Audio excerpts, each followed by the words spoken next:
Check করছি। শোয়েব, আমার কথা কি শোনা যাচ্ছে? স্যার শোনা যাচ্ছে। আচ্ছা, অনেক ধন্যবাদ। সবাইকে স্বাগত জানাচ্ছি। সানেমের এই যে আয়োজন, সেটা হচ্ছে আপনারা জানেন আমরা বিজনেস কনফিডেন্স ইন্ডেক্স একটা সার্ভে করছি গত বছরের জুন মাস থেকে, এবং প্রতি 3 মাস অন্তর অন্তর আমরা সার্ভেটা করে এসেছি এবং 500টা ফার্মের উপরে। এবারের সার্ভেটা যেটা হয়েছে গত অক্টোবর মাসে, গত মাসে যেটা করা হয়েছে সেটা হচ্ছে 6th রাউন্ড। সো সেই 6th রাউন্ডের যে সার্ভে ফাইন্ডিংস সেটা আমরা আজকে তুলে ধরতে যাচ্ছি।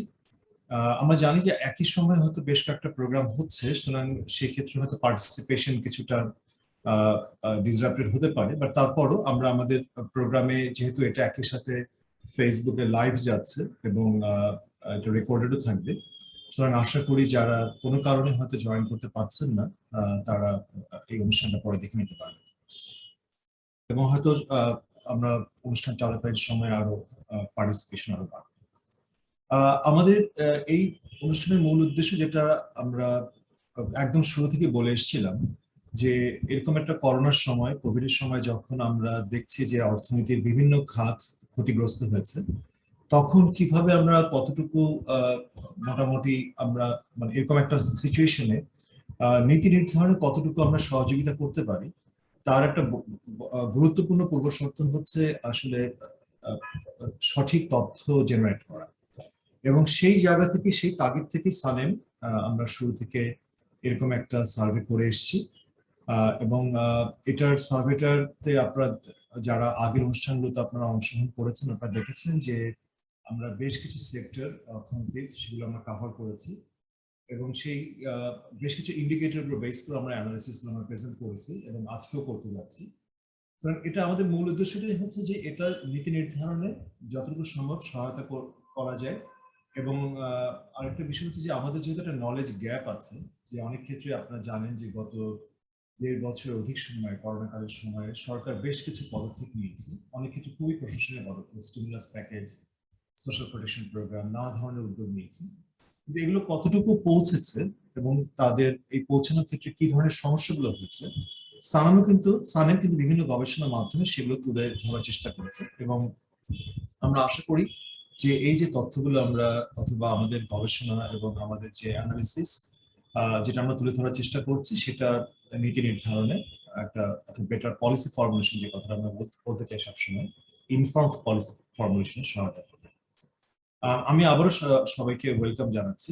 তো আমার আজকের অনুষ্ঠানটার যে একটা স্ট্রাকচার আমরা যেটা করতে যাচ্ছি, যেটা ফলো করতে যাচ্ছি, সেটা হচ্ছে আমি শুরুতে একটা প্রেজেন্টেশন দেব, তারপরে কাইন্ড অফ আমরা একটা ওপেন কোশ্চেন অ্যান্সার সেশন থাকবে, যেখানে আমরা যেহেতু এটা প্রথমত একটা মিডিয়া ব্রিফিং, সুতরাং আমরা মিডিয়াতে যারা এনগেজড আছেন তাদের প্রশ্নগুলো আমরা নেব, এমনকি এর বাইরেও যারা আছেন তারাও যে কোনো প্রশ্ন করতে পারেন, প্রশ্ন সরাসরি করতে পারেন মাইক্রোফোন আনমিউট করে, অথবা প্রশ্ন আপনার চ্যাট বক্সে লিখতে পারেন। কিছু কিছু প্রশ্ন হয়তো সোশ্যাল মিডিয়া থেকেও আসবে, সেগুলো আমাদের কমিউনিকেশন অ্যাসোসিয়েট শোয়েব আহমেদ দেখছেন। তো আমি যেটা করি, সময় আর নষ্ট না করে শুরু করি আমাদের প্রেজেন্টেশনটা, মেইন ফাইন্ডিংস যেটা আজকে আপনাদের সামনে তুলে ধরতে যাচ্ছি।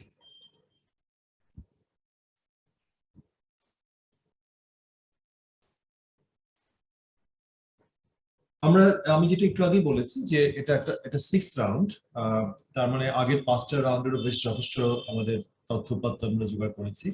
এবং একটা জিনিস আপনারা দেখবেন যে এই আলোচনায়, আজকে আলোচনায় আমরা গত 5টা রাউন্ডেরও একটা রেজাল্ট আমরা আনবো, কারণ সেটা আমাদেরকে খুব সহযোগিতা করবে একটা প্যাটার্ন দেখাতে এবং একটা ট্রেন্ড দেখাতে, যে আসলে এই ধরনের অর্থনীতির যে সূচকগুলো নিয়ে আমরা এই গবেষণাটা করছি, তার গতি প্রকৃতিটা কিরকম এই করোনাকালীন সময়। আমাদের রিসার্চ টিমে মাহতাবউদ্দিন আছেন, সানেমের রিসার্চ ইকোনমিস্ট এবং Dhaka university economics department lecturer, Mohammad Touhid Ahmed সানেমের সিনিয়র রিসার্চ লিড, এবং ইশরাত হোসেন সানেমের সিনিয়র রিসার্চ লিড। আমি অলরেডি ব্যাকগ্রাউন্ডে বলেছি, সুতরাং আমার কাছে মনে হয় সেই ব্যাকগ্রাউন্ডের মধ্যে আমরা না যাই। একটু তারপরও এই জায়গাটা একটু দেখানো যে আমরা যে সার্ভেটা করেছি এবং যেখানে এই সার্ভের বেস করে যে অ্যানালিসিসটা আমরা প্রেজেন্ট করতে যাচ্ছি, আমাদের একটা জায়গা আমরা খুব সতর্ক থেকেছি, এটার জন্য একটা ওয়েল রিপ্রেজেন্টেটিভ স্যাম্পল হয়। অর্থাৎ এটার জন্য এমন না হয় যে আমরা জাস্ট কিছু সেক্টরকে, কিছু ফার্মকে সার্ভে করে আমরা এই রেজাল্টটা তুলে দিচ্ছি, তা নয়। আপনারা দেখতে পাচ্ছেন যে আমরা 500টা ফার্মের মধ্যে রাফলি অর্ধেকটা হচ্ছে ম্যানুফ্যাকচারিং এবং অর্ধেকটা হচ্ছে সার্ভিস সেক্টর থেকে আমরা নিয়েছি। এবং ম্যানুফ্যাকচারিং সেক্টর আপনারা দেখতে পাচ্ছেন যে garments, textile, leather, pharmaceutical, food processing, light engineering এবং আদার ম্যানুফ্যাকচারিং এর রিপ্রেজেন্টেশন আছে। এবং সার্ভিস সেক্টরও মেজর যে সার্ভিস সেক্টরগুলো আছে, wholesale, retail, restaurant, transport, ICT, financial sector, real estate এবং আদার সার্ভিসেস সেক্টর, তাদেরও একটা রিপ্রেজেন্টেশন আছে। এবং সেখানে আপনারা স্যাম্পল ডিস্ট্রিবিউশনটা আমরা দেখতে পাচ্ছেন। এই স্যাম্পলিং করার সময় আমরা যথেষ্ট সতর্ক ছিলাম একদম শুরু থেকেই। আমরা দেখেছি যে এই স্যাম্পল ফ্রেমে এবং তাদের যে এস্টাবলিশমেন্ট অফ যে বিজনেস যে সেগুলো আছে, সেই তথ্য যেগুলো আছে সেগুলো একটা স্ট্র্যাটিফাই করে সেখান থেকে আমরা স্ট্র্যাটিফাইড র্যান্ডম স্যাম্পলিং আমরা নিয়েছি। সুতরাং এই ব্যাপারেও, মেথোলজি ব্যাপারেও আমরা আগের প্রেজেন্টেশনগুলোতে, আগের রিপোর্টগুলোতে, যে রিপোর্টগুলো অলরেডি ওয়েবসাইটে আছে সেখানে খুব ডিটেইলড আলোচনা আছে। তো আমরা সেই মেথোলজিটা কন্টিনিউ করছি। সুতরাং সেই মেথোলজি নিয়ে আমি আর খুব বেশি বলতে যাচ্ছি না। কিছুটা হলেও এই প্রেজেন্টেশন শুরুতে যেটা শেষে যেটা দেখবেন আপনারা অ্যানেক্সে আমরা মেথোলজিটার কিছুটা ডিটেইলস আমরা বলার চেষ্টা করেছি এবং যেটা শোয়েব আহমেদ আপনার সাথে কিছুক্ষণ পরে শেয়ার করবে তার এই প্রেজেন্টেশন পিডিএফ ফরম্যাট। এটা একটু দেখানো যে আমরা যে স্যাম্পলিং কভারেজটা আছে সেটা কিন্তু মোটামুটি সারা দেশব্যাপী 8টা ডিভিশনের কভারেজ আছে। তার মধ্যে অবশ্যই আমাদের অর্থনৈতিক গুরুত্ব হিসেবে ঢাকা এবং চট্টগ্রামের অংশটা বেশি এবং অন্যান্য ডিভিশনেরও আপনারা দেখছেন রিপ্রেজেন্টেশন আছে। এবং আমাদের ম্যাপেও আমরা দেখাতে চেয়েছি যে আমরা 37 ডিস্ট্রিক্ট কভার করেছি সারা দেশব্যাপী। এটা কোনো খুব একটা এমন নয় যে এই ডিস্ট্রিক্টগুলো একটা জায়গায় কনসেন্ট্রেটেড, তা না। আপনারা দেখতে পাচ্ছেন মোটামুটি সারা দেশব্যাপী একটা কভারেজ আছে।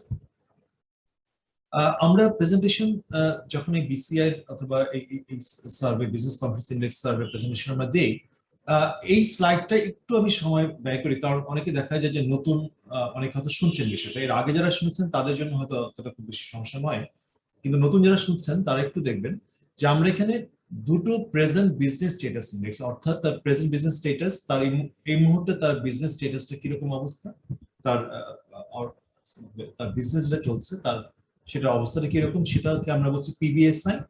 এবং বিসিআই হচ্ছে যে তার ভবিষ্যৎ সম্পর্কে তার এক্সপেকটেশন কি, সে কি মনে করছে সামনের দিনগুলো কিরকম যাবে। আপনারা দেখছেন যে পিবিএসআই যেটা হচ্ছে প্রেজেন্ট বিজনেস স্ট্যাটাস ইন্ডেক্স, দুটো ইন্ডিকেটর এখানে আমরা ব্যবহার করছি। একটা হচ্ছে যে এই যে জুলাই সেপ্টেম্বর মাসে, আমরা যেহেতু অক্টোবর মাসে সার্ভেটা করেছি, আমরা তাকে জিজ্ঞাসা করেছিলাম যে জুলাই সেপ্টেম্বর কোয়ার্টার এই বছরের সে কম্পেয়ার করবে গত বছরের জুলাই সেপ্টেম্বর কোয়ার্টার, ঠিক এক বছর আগের তুলনায় সে এখন কেমন আছে, তার ব্যবসা কেমন আছে। এটা হচ্ছে পিবিএসআই, আমরা তার নাম দিয়েছি ইয়ার। পিবিএসআই কোয়ার্টার সেটা হচ্ছে যে এই জুলাই সেপ্টেম্বর মাসেই সে বলবে তার অবস্থাটা ইমিডিয়েট পাস্ট কোয়ার্টার, অর্থাৎ তার ঠিক আগের কোয়ার্টারটা যেটা হচ্ছে এপ্রিল জুন 2021 সালের বছরেরই, তার তুলনায় এই কোয়ার্টারে তার অবস্থানটা কেমন।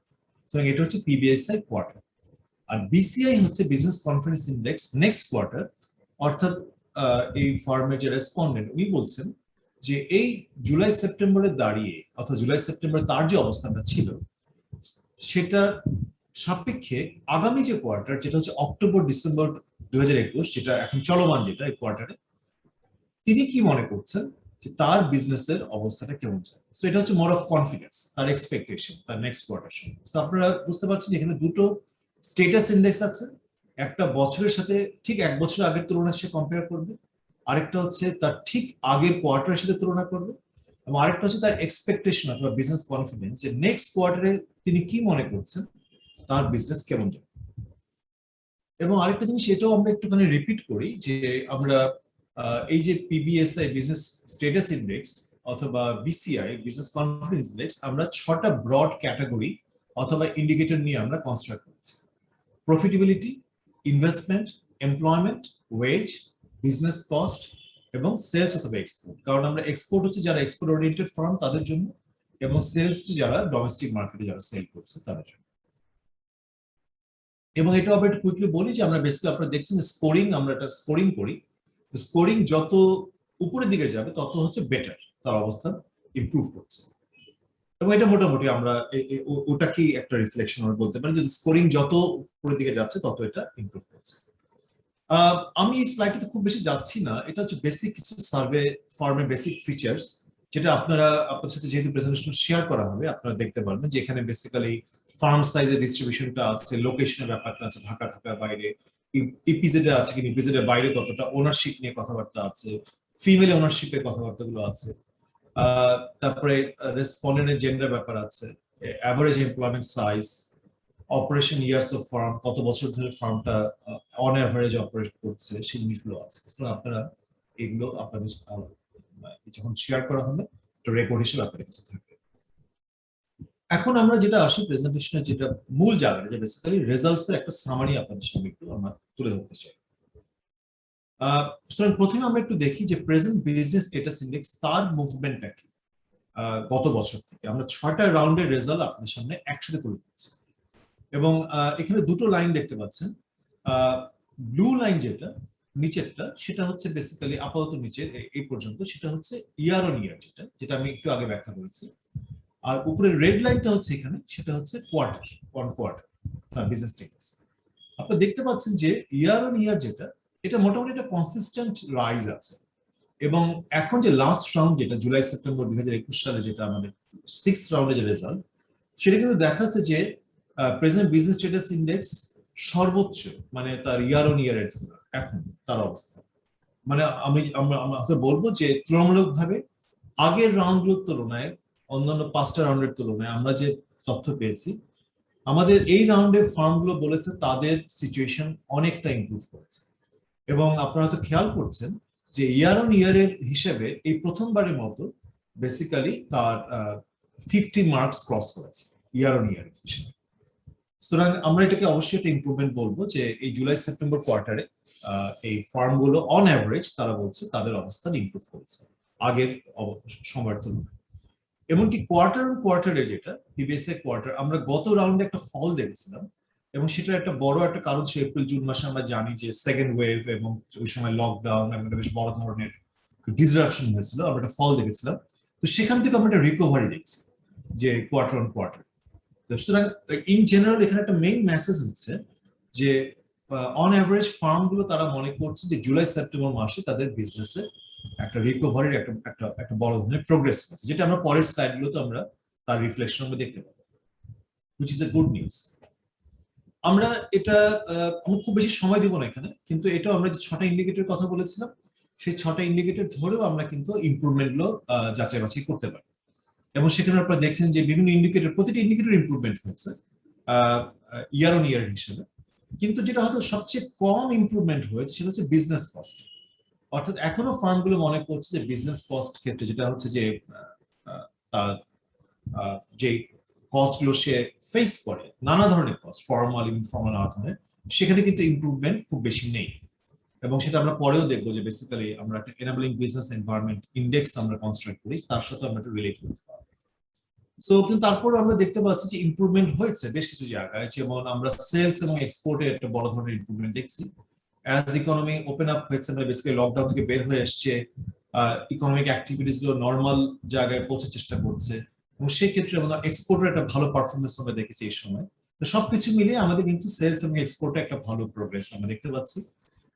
প্রফিটেবিলিটি ইনভেস্টমেন্টও আমরা কিন্তু প্রোগ্রেস দেখতে পাচ্ছি। এমপ্লয়মেন্ট এবং ওয়েজের ক্ষেত্রে আমরা কিন্তু প্রোগ্রেস, কিন্তু নট সামথিং হুইচ ইজ খুব বড় ধরনের যে প্রোগ্রেস তা না, কম্পেয়ার টু প্রফিটেবিলিটি ইনভেস্টমেন্ট অথবা সেলস অফ এক্সপোর্ট, সেই পেসে না, এটা আপনারা পরিষ্কারভাবে দেখতে পাচ্ছেন। আমরা কোয়ার্টার অন কোয়ার্টারে দেখছি যে প্রোগ্রেস, কিন্তু এটা ঠিক যে ইয়ারের তুলনায় গত বছর ওই সময়ের তুলনায় যে প্রোগ্রেসটা, কোয়ার্টার অন কোয়ার্টারের প্রোগ্রেসটা তার তুলনায় কম। তার একটা বড় কারণ হচ্ছে যে গত বছর এই সময়টা তো আসলেই জুলাই সেপ্টেম্বর মাসটা তো আমরা জানি যে লকডাউন ওই সময় ছিল, স্ট্রিক্ট লকডাউন, সেখান থেকে বের হয়ে আসা, হাইলি ডিসরাপ্টেড একটা কোভিড এর এক ধরনের পিক টাইমের মধ্যে আমরা যাচ্ছিলাম, ক্যাওসের মধ্যে। সেই তুলনায় তো এই বছরের এই সময়টাতে ইমপ্রুভমেন্ট হয়েছে। তো কোয়ার্টার অন কোয়ার্টারে কিন্তু আমরা প্রোগ্রেসটা হয়েছে, কিন্তু not something very big progress. তো এটাও অর্থ যে আমাদের যে ইকোনমি যে রিকভারি হচ্ছে, আমরা যদি জাস্ট আগের কোয়ার্টারের সাথে তুলনা করি, রিকভারি হচ্ছে নো ডাউট, কিন্তু সেই প্রোগ্রেসটাও কিন্তু আমাদেরকে দেখতে হবে যে মানে স্টিল একটা লং ওয়ে টু গো, যেটা আমরা রিকভারির যে স্লাইডগুলো যখন আছে তখন আপনাদের সামনে আরো ভালো করে দেখাতে পারবো। এবং এখানেও আমরা বাই সেক্টর আমরা একটা অ্যানালিসিস আমরা দেখেছি, ইয়ার অন ইয়ার এবং কোয়ার্টার অন কোয়ার্টার। আমি এখানে খুব ডিটেল দেখাচ্ছি না, মূল জিনিসটা হচ্ছে যে সেক্টরাল লেভেলেও আমরা একটা ধরনের একটা মানে এক ধরনের আমরা একটা বলবো যে ডিফারেন্স আমরা দেখতে পাচ্ছি। Not all sectors are actually regaining অথবা তাদের position at the same pace, সবাই সেম পেসে হচ্ছে না। মোটামুটি আমরা দেখতে পাচ্ছি যে গার্মেন্টস থেকে টেক্সটাইল অথবা অন্যান্য সেক্টরগুলো তাদের একটা প্রোগ্রেস আছে, কিন্তু কিছু কিছু সেক্টর যেমন হোলসেল, রিটেল অথবা রিয়েল এস্টেট তারা কিন্তু এখনো পিছিয়ে আছে। আদার ম্যানুফ্যাকচারিং অথবা আদার সার্ভিস তারা কিন্তু বেশ কিছু পিছিয়ে আছে। ফুড সেক্টর আমরা দেখছি ইটস নট সামথিং খুব বড় ধরনের প্রোগ্রেস হয়েছে। Similar story quarter on quarter, তো আমি ওই জায়গায় যাচ্ছি। মূল মেসেজটা হচ্ছে যে সেক্টরাল লেভেলেও বিজনেস স্টেটাসে যে ইমপ্রুভমেন্ট আমরা দেখছি সেখানেও ভ্যারিয়েশন আছে। সেখানে হোলসেল, রিটেল, রিয়েল এস্টেট, আদার যে ম্যানুফ্যাকচারিং যেখানে একটা বড় ধরনের কনসেন্ট্রেশন আছে স্মল এবং মিডিয়াম এন্টারপ্রাইজের, বিশেষ করে মাইক্রো স্মল এন্টারপ্রাইজের, এবং আদার সার্ভিসের মধ্যে যেখানেও আমরা জানি যে মাইক্রো স্মল এন্টারপ্রাইজের তাদের একটা কনসেন্ট্রেশন আছে, সেখানে কিন্তু প্রোগ্রেসটা একটা বড় ধরনের একটা মানে হয়েছে, কিন্তু স্লো। আমরা একটু দেখাতে চাই যে এই স্লাইডটার একটা মূল উদ্দেশ্য হচ্ছে যে আপনারা জানেন যে আমি শুরুতে বলেছি যে বিসিআই হচ্ছে ফার্মগুলো যে নেক্সট কোয়ার্টার সম্পর্কে তার এক্সপেকটেশনটা তারা বলে, এবং পিবিএসআই হচ্ছে যে ওই কোয়ার্টারে যে কোয়ার্টারে দাঁড়িয়ে নেক্সট কোয়ার্টার সম্পর্কে বলছেন, ওই কোয়ার্টারে ওই পিবিএসআই হচ্ছে তার ওই কোয়ার্টারে তার অবস্থান কি। আমরা একটু বুঝতে চেয়েছিলাম যে আসলে ফার্মগুলো কি তার নেক্সট কোয়ার্টার সম্পর্কে তার অবস্থানটা কিরকম হবে মোটামুটি কি প্রেডিক্ট করতে পারেন, বলতে পারে যে ধারণা করতে পারে যে তার নেক্সট কোয়ার্টারে তার অবস্থাটা কেমন হবে। যেমন আপনারা দেখুন জুলাই সেপ্টেম্বরে যদি সিচুয়েশনটা মানে এপ্রিল জুনের জুলাই সেপ্টেম্বরে যখন আমরা সার্ভে করেছিলাম মানে গত বছর বা বেসিক্যালি জুন মাসে আমরা সার্ভে করেছি এপ্রিল জুনেরটা বোঝানোর জন্য। জুন মাসে আমরা এপ্রিল জুনের দাঁড়িয়ে ফার্মগুলো তারা বলেছিল যে বিসিআই হচ্ছে ব্লু, তারা বলেছিল যে তাদের অন অ্যাভারেজ 51.06 থাকবে তাদের প্রোগ্রেসটা। কিন্তু আমরা দেখেছি যখন জুলাই সেপ্টেম্বরে তাদের স্ট্যাটাসটা অ্যাকচুয়াল স্ট্যাটাস ছিল ওই বিসিআই থেকে কম। আপনারা জিনিস খেয়াল করে দেখুন যে এই বছরের এপ্রিল জুন পর্যন্ত মোটামুটি তার স্ট্যাটাস কিন্তু তার কনফিডেন্সের থেকে কম ছিল। অর্থাৎ ফার্মগুলো খুব আশাবাদী হতে চেয়েছে যে পরের কোয়ার্টারে তার ইমপ্রুভমেন্ট হবে, কিন্তু আসলে তার স্ট্যাটাস কিন্তু অ্যাকচুয়াল স্ট্যাটাস কিন্তু ওই কনফিডেন্স পর্যন্ত ওই এক্সপেকটেশন মিট করতে পারে। যে কারণে আমরা দেখেছি যে কনফিডেন্স গুলো সবসময় উপরে থেকেছে, অ্যাকচুয়াল স্ট্যাটাস কিছু থেকেছে। এইবারই খুব সম্ভবত প্রথম আমরা দেখতে পাচ্ছি যে তার কনফিডেন্স গত রাউন্ডে যেমন কনফিডেন্সটা অনেক কমে গিয়েছিল 41.39, এবং সে কারণে হয়তো এই গত রাউন্ডে এই রাউন্ডের ব্যাপারে মানে জুলাই সেপ্টেম্বর ব্যাপারে তার কনফিডেন্স সে খুব বেশি আশাবাদী হয়নি। স্ট্যাটাসটা কিন্তু এইবারে প্রথমবার তার কনফিডেন্সকে ক্রস করেছে। অর্থাৎ এটাকে আমি একটু বলবো যে এটাও কাইন্ড অফ আশাবাদী যে ফার্মগুলো যখন খুব সতর্কভাবে আশাবাদী ছিল, কিন্তু এইবার সিচুয়েশন এই রাউন্ডে জুলাই সেপ্টেম্বর এই কোয়ার্টারে আমরা দেখেছি যে সিচুয়েশন ইমপ্রুভ করেছে, সুতরাং সেটাও আমাদেরকে হয়তো আশাবাদী করবে। এবং আরেকটা জিনিস খেয়াল করে দেখুন যে নেক্সট রাউন্ডের ব্যাপারে অক্টোবর ডিসেম্বরের ব্যাপারে ফার্মগুলো প্রথমবারের মতো তার কিন্তু কনফিডেন্স 60 ক্রস করছে, অর্থাৎ তারা কিন্তু সামনের কোয়ার্টারের ব্যাপারে খুব আশাবাদী। আমি এখানে তারপর একটা দুটো সতর্কবাণী একটু উল্লেখ করি যেটা আমি প্রেজেন্টেশনের শেষের দিকে আমি আনবো শক্ত হবে। সেটা হচ্ছে এই যে আমরা সার্ভেটা করেছি অক্টোবরে, তখনও কিন্তু ফুয়েল প্রাইস হাইক অথবা ইনফ্লেশনের প্রেশারগুলো এতটা সামনে ছিল না।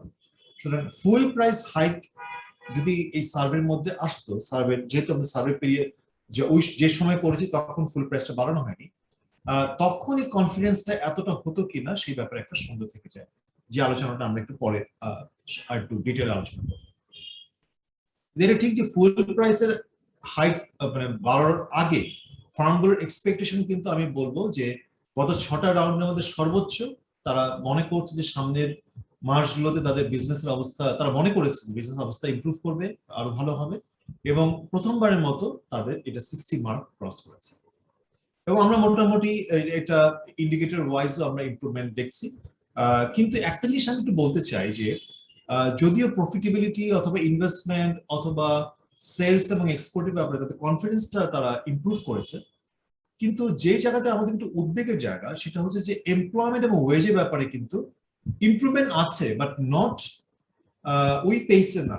মানে প্রফিটেবিলিটি ইনভেস্টমেন্ট অথবা সেলস এবং এক্সপোর্টের সাথে সরি ওই তিনটা ইন্ডিকেটরের সাথে তাল মিলিয়ে কিন্তু এমপ্লয়মেন্ট এবং ওয়েজের ইমপ্রুভমেন্টটা সেভাবে নেই। এবং আরেকটা জিনিস দেখবেন আপনারা হচ্ছে বিজনেস কস্টের ব্যাপারে তারা আশাবাদী হতে চেয়েছে, ইমপ্রুভমেন্টটা তারা মনে করছে যে নেক্সট কোয়ার্টারে বিজনেস কস্ট ইমপ্রুভ করবে, কিন্তু এটা হয়তো ফুয়েল প্রাইস হাইক এর আগে।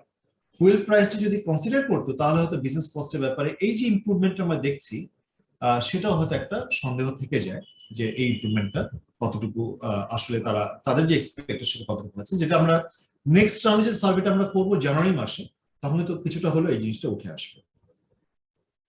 এবং আমরা বাই সেক্টর এই আলোচনাটা আছে, আমি আর এইটাতে যাচ্ছি না। মোটামুটি ইন জেনারেল এক ধরনের আমরা সেক্টরাল ভ্যারিয়েশনও আছে, যেটা আমি বলছিলাম যে হোলসেল, রিটেল অথবা রিয়েল এস্টেট, আদার ম্যানুফ্যাকচারিং, আদার সার্ভিসের মধ্যে একটা ভ্যারিয়েশন আমরা দেখতে পাচ্ছি। আমরা ফান্ড সাইজেরও আমরা দেখতে পাচ্ছি যে এক ধরনের যে micro and small, medium, large, আমরা যদি লাস্ট রাউন্ডটা দেখি এদের সবারই ইমপ্রুভমেন্ট হয়েছে, which is good news definitely। এবং মাইক্রো স্মলেরও মোটামুটি ইমপ্রুভমেন্ট হয়েছে, যেটা আমরা বলবো যে ইকোনমির যতটা নর্মাল অ্যাক্টিভিটিসে ফিরে আসার একটা চেষ্টা হবে, যে সেখানে মাইক্রো স্মল এন্টারপ্রাইজরা তারাও রিকভারিতে তারাও একটা তাদের শক্ত মাটি তারা খুঁজে পাওয়ার চেষ্টা করেছে। এবং কনফিডেন্সের ক্ষেত্রেও আমরা দেখছি যে তারাও এই irrespective of the firm size সব ফার্মরাই তারা মনে করছে সামনের কোয়ার্টারটা তারা ইমপ্রুভ করবে। এবং এক্সপোর্টার এবং নন এক্সপোর্টারের মধ্যে আমরা একটা পার্থক্য দেখতে পাচ্ছি যে এক্সপোর্টাররা তারা মনে করছেন যে তুলনাভাবে একটু বেশি নন এক্সপোর্টারের তুলনায় তাদের স্ট্যাটাসটাও বেটার ছিল এবং তাদের কনফিডেন্সটাও তুলনাভাবে একটু বেটার। এমনকি ঢাকা এবং ঢাকার বাইরে আমরা একটা তুলনাভাবে একটা করেছি, ঢাকার ভেতরে যে বিজনেস এন্টারপ্রাইজ গুলো তাদের স্ট্যাটাসটা বেটার তুলনাভাবে ঢাকার বাইরে ফার্মগুলোর তুলনায়, এমনকি এক্সপেকটেশনও তাদের বেশি নেক্সট কোয়ার্টার সম্পর্কে যে ঢাকার বাইরের ফার্মগুলো। এখন আমরা একটু এই যে আলোচনাগুলো করলাম তারই সাথে সম্পর্কিত আলোচনাটা হচ্ছে যে ইকোনমিক রিকভারি, আমরা সেই জায়গায় একটু আসি। এবং এখানে আমরা দুটো রাউন্ডের আমরা একটু তুলনা করছি, ফিফথ রাউন্ড যেটা আমরা জুলাই মাসে সার্ভে করেছিলাম এবং সিক্সথ রাউন্ড যেটা আমরা অক্টোবর মাসে সার্ভে করেছিলাম, এবং আমরা একটা ভিজিবল ইমপ্রুভমেন্ট দেখতে পাচ্ছি রিকভারিতে, এবং which is I would say very encouraging. যেমন আমরা দেখছি যে গত রাউন্ডে ফিফথ রাউন্ডে যেমন 9% ফার্ম বলেছে যে তারা স্ট্রং রিকভারিতে আছে, এখন আমরা দেখতে পাচ্ছি 21% ফার্ম তারা স্ট্রং রিকভারিতে। 27% ফার্ম আগের রাউন্ডে ছিল মডারেট রিকভারি, এখন কিন্তু 52% ফার্ম তারা বলছে মডারেট রিকভারি। এবং আগের রাউন্ডে যেখানে 64% ফার্ম তারা বলছিল খুব দুর্বল রিকভারিতে আছে, দুর্বল পুনরুদ্ধার, সেটা কমে এখন 27% রিকভারি। এগেইন আমি একটু মনে করাতে চাচ্ছি আপনাদেরকে যে এই সার্ভেটা কিন্তু ডিজেল প্রাইস অথবা ফুয়েল প্রাইস বাড়ানোর আগে, সুতরাং ফুয়েল প্রাইস বাড়ানোর পরে যদি সার্ভেটা করা হবে, সেটা ডেফিনেটলি জানুয়ারিতে করা হবে, তখন এই সিচুয়েশনটা কি দাঁড়াবে আমাদের স্পেসিফিকলি ফুয়েল প্রাইসটা আমাদের কোশ্চেন থাকবে নেক্সট সার্ভেতে, তখন হয়তো এই জিনিসটা আমরা আরেকটু এটা আরো ডিকম্পোজিশন আপনাদের সামনে তুলে ধরতে পারবো। বাট আনটিল নাও ওই পর্যন্ত অক্টোবর পর্যন্ত যে পিকচারটা আমাদের সামনে খুব যেটা এসছে সেটা কিন্তু বেশ এনকারেজিং, যে আমরা বলবো যে ফার্মগুলো তারা একটা মোটামুটি একটা রিকভারির মডারেট রিকভারি মানে পেস জায়গায় তারা কিন্তু এসছে। এবং ইভেন বাই ফার্ম সাইজ আমরা দেখছি যে রিকভারিটা কিন্তু ইমপ্রুভ করেছে। যেমন লাস্ট রাউন্ডে যেখানে 73% ফার্ম মাইক্রো স্মল তারা বলেছিল যে উইক রিকভারি, যেটা কমে 30% ফার্মে চলে এসছে মাত্র উইক রিকভারি। এবং আমরা দেখছি 53% ফার্ম এবার রাউন্ডে বলছে স্ট্রং মডারেট রিকভারি, এবং 18% ফার্ম মাইক্রো স্মল বলছে তারা স্ট্রং রিকভারি, যেটা 7% ছিল ফিফথ রাউন্ডে। এবং আপনারা দেখছেন অন্য ফার্মগুলো সাইজের ক্ষেত্রেও কিন্তু এরকম একটা ইমপ্রুভমেন্ট আমরা দেখতে পাচ্ছি, যে irrespective of the farm size আমাদের কিন্তু একটা ইমপ্রুভমেন্ট হচ্ছে recovery phase, which is again I would say encouraging। আমরা একটা প্রশ্ন করেছিলাম যে এই ফার্মগুলো অন অ্যাভারেজ তারা কি পরিমাণ রিকভারি করতে পেরেছে গত বছরের মার্চের তুলনায়, মানে 2020 মার্চে তাদের মানে কোভিড শুরু হওয়ার আগে তাদের যে বিজনেসের যে অবস্থা ছিল, সেই বিজনেস অবস্থা যদি আমরা 100 ধরি, তাহলে এই সময়ে তারা ওই 100 কতটুকু পর্যন্ত যেতে পেরেছে। আমরা এই বছর মার্চে যে আমরা দেখেছিলাম যে তারা প্রায় 57% রিকভারি হয়েছিল, মানে তারা ওই 100 যদি আমরা গত বছর 100 ধরি, গত বছর মার্চে 57% পর্যন্ত রিকভারি হয়েছিল। যেটা জুন মাসে কমে গেছিল। আমরা জানি জুন মাসে আমরা এই বছর একটা বড় ধরনের ডিসরাপশন ছিল এপ্রিল থেকে জুন, এবং এই বছর এখন যেটা আমরা দেখলাম সেপ্টেম্বরে লেটেস্ট রাউন্ডে যে সার্ভেটা, সেখানে কিন্তু এটা আবার বেড়েছে 34.9 থেকে বেড়ে 57% পর্যন্ত আবার।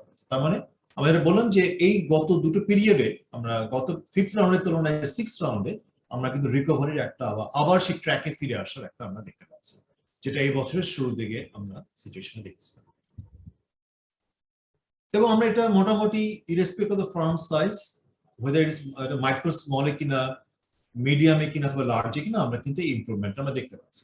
তারপর একটা গ্যাপ আছে আমরা দেখতে পাচ্ছি ইভেন লাস্ট রাউন্ড, এই শেষ রাউন্ডে, যেখানে অন অ্যাভারেজ লার্জার ফার্মগুলো বলছে যে তারা অ্যারাউন্ড 66% তাদের বিজনেস রিকভারি করতে পেরেছে, তাদের বিজনেসের 66% তাদের বিজনেস রিকভারি করতে পেরেছে। সেখানে মাইক্রো স্মলের ক্ষেত্রে আপনারা দেখছেন এটা হচ্ছে 52.4 এবং মিডিয়ামে হচ্ছে 58.2। তার মানে এখানে একটা ভ্যারিয়েশন আছে। লার্জার ফার্ম এবং মিডিয়াম ফার্ম তাদের বিজনেস বেশি রিকভার করতে পেরেছে মাইক্রো স্মল এন্টারপ্রাইজের তুলনায়। আমরা এক্সপোর্ট স্ট্যাটাসের ক্ষেত্রে দেখেছি যে যারা এক্সপোর্টার, যারা তাদের রিকভারিটা বেশি তুলনাভাবে নন এক্সপোর্টারদের তুলনায়। যারা স্টিমুলাস পেয়েছে তাদের রিকভারিটা বেশি তুলনাভাবে যারা স্টিমুলাস পায়নি তাদের তুলনায়। এবং আমরা এখানে এই রিকভারির পিছনে মানে যে চ্যালেঞ্জগুলো অথবা ডিফিকাল্টিস গুলো ফার্মগুলো ফেস করেছে, মেজর ডিফিকাল্টিস গুলো কি, সেগুলো আমরা একটু জানার চেষ্টা করেছি। যেমন লকডাউন ও স্ট্রিনজেন্ট মেজার্স গুলো অফকোর্স এটা সবচেয়ে বেশি একটা dominant factor. Consecutive waves of কোভিড-19 এটাও একটা বড় dominant factor. Sales of export order, increase in input price, supply chain disruption, declining product demand এবং ইনএডিকুয়েট স্টিমুলাস প্যাকেজ, এই কারণগুলো আপনারা দেখতে পাচ্ছেন যে অন্যান্য কারণ মানে গুরুত্বপূর্ণ কারণের মধ্যে আছে। এবার যে স্টিমুলাস প্যাকেজিং আমরা একটু কথা বলি, আমরা কিন্তু একদম শুরু থেকে কিন্তু আমরা স্টিমুলাস প্যাকেজিং আমাদের বিভিন্ন রাউন্ডে আমরা প্রশ্নগুলো করেছি, এবং সেখানে আমরা খুব বড় ধরনের পরিবর্তন দেখি। আমরা দেখেছিলাম ইভেন লাস্ট রাউন্ডেও অ্যারাউন্ড 21% ফার্ম, আমাদের সার্ভেড ফার্ম, তারা স্টিমুলাস প্যাকেজ পেয়েছে। এবারে রাউন্ডে আমরা দেখছি তার খুব বড় কোনো ধরনের হেরফের হয়নি, 21% ফার্মই তারা ওটার মধ্যে রয়ে গেছে। কিন্তু আমরা এবার প্রশ্নটা করেছিলাম যারা স্টিমুলাস আগের রাউন্ডগুলোতে পায়নি তাদের মধ্যে কতজন তারা স্টিমুলাস পাওয়ার জন্য চেষ্টা করেছে। এই রাউন্ডে আমরা দেখেছি 25% অফ দ্য ফার্ম যারা আগের রাউন্ডগুলোতে স্টিমুলাস পায়নি তারা এবারে স্টিমুলাস পাওয়ার জন্য চেষ্টা করেছেন এই কোয়ার্টারে, 25% অফ দ্য ফার্মস। কিন্তু এই 25% অফ দ্য ফার্মস তারা চেষ্টা করলেও অনলি এই যারা স্টিমুলাস এখন পর্যন্ত যারা স্টিমুলাস পায়নি তাদের মধ্যে নতুন করে মাত্র 2% ফার্মস পেয়েছে। তার অর্থ স্টিমুলাস পাওয়ার ক্ষেত্রে কিন্তু আসলে খুব বড় ধরনের প্রোগ্রেস হয়নি, মানে অন্তত আমাদের এই স্যাম্পল সার্ভে থেকে আমরা এই পিকচারটা আপনার সাথে তুলে ধরতে পারছি। এবং স্টিমুলাস পাওয়া না পাওয়ার ক্ষেত্রে যে মেজর যে চ্যালেঞ্জগুলো আপনারা জানেন, গত রাউন্ডেও আমরা যখন আপনাদের সামনে প্রেজেন্ট করলাম তখনই যে কারণগুলো আমরা বলেছিলাম, lengthy procedure, difficulty due to bank related services, difficulty in understanding procedure of the application procedure কি, some insufficient amount, এমনকি ask for bribes, এই যে কারণগুলো এইবারের রাউন্ডে কিন্তু এই কারণগুলো কিন্তু ঘুরে ফিরে এই কারণগুলোই আছে, বরং দেখা গেছে যে কারণগুলো আরো শক্ত হয়েছে।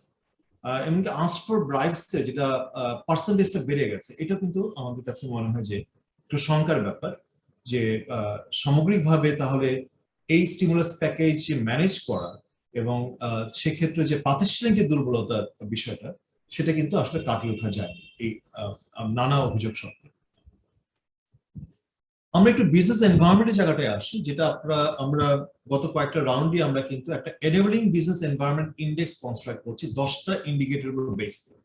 এবং এগেইন এটা হচ্ছে একদম খারাপ অবস্থা থেকে যত আমরা 0 থেকে 100 এর মধ্যে আমরা স্কোর করি 10টা ইন্ডিকেটর উপর বেস করে, এই যে 10টা ইন্ডিকেটর আপনি দেখতে পাচ্ছেন, electricity connection quality, skill worker availability, transport quality, তারপর business property registration, access to finance, tax system, government support for the industry, management of the কোভিড-19 ক্রাইসিস, ট্রেড লজিস্টিক্স এবং করাপশন, এই 10টা ইন্ডিকেটর বেস করে আমরা 0 থেকে 100 এর মধ্যে একটা স্কেল করেছি।